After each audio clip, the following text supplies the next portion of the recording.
Aamir अल-मुहद्दी Mansoor अल-क़ज़्ज़ाफ़ी Libya का एक नौजवान इस साल हज करने का पख्ता इरादा रखता था। एक रूहानी फरीजा जिसे दुनिया भर के मुसलमान अपनी जिंदगी में कम इज़ कम है एक बार जरूर अदा करने की तमन्ना रखते हैं। मगर मसला उस वक्त पैदा हुआ जब वो एयरपोर्ट पर इमिग्रेशन के मरहले से गुजर रहा था। आमिर को उसके खानदानी नाम अल-क़ज़्ज़ाफ़ी की वजह से रोक लिया गया, जो अब भी कुछ सिक्योरिटी सिस्टम्स में लीबिया की खाना जंगी के बाद से फ्लैग किया जाता है।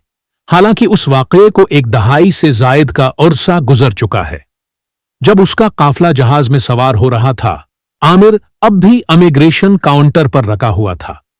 उसने मन्नत समाजत की, लेकिन पायलट ने सिक्योरिटी खदशात और शेड्यूल की मजबूरी का हवाला देते हुए परवाज में ताखीर से इनकार कर दिया और तैयारा उसके बगैर रवाना हो गया। आमिर ने हिम्मत नहीं हारी। उसने कहा, मैं यहां से हट जाऊंगा, नहीं हटूंगा जब तक मेरा सफर हज की तरफ ना हो। चंद लम्हे बाद वही तैयारा तकनीकी खराबी का शिकार हो गया और वापस एयरपोर्ट लौट आया। मरम्मत के बाद दोबारा परवाज की कोशिश की गई, मगर एक और मसला पेश आ गया जिसकी वजह से जहाज को दूसरी बार वापस आना पड़ा। मुसाफिरों और अमले के मुताबिक दूसरी हंगामी लैंडिंग के बाद पायलट ने ऐलान किया, खुदा की कसम, जब तक आमिर हमारे साथ उस जहाज में ना हो मैं परवाज नहीं करूंगा। उसके फौरन बाद हुकाम ने आमिर को सफर की इजाजत दे दी।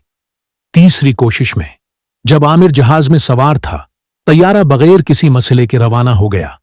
ये कहानी सोशल मीडिया पर तेजी से फैल गई और बहुत से लोगों ने उसे दुआ की कबूलियत और खुदा की मशीयत की अलामत करार दिया।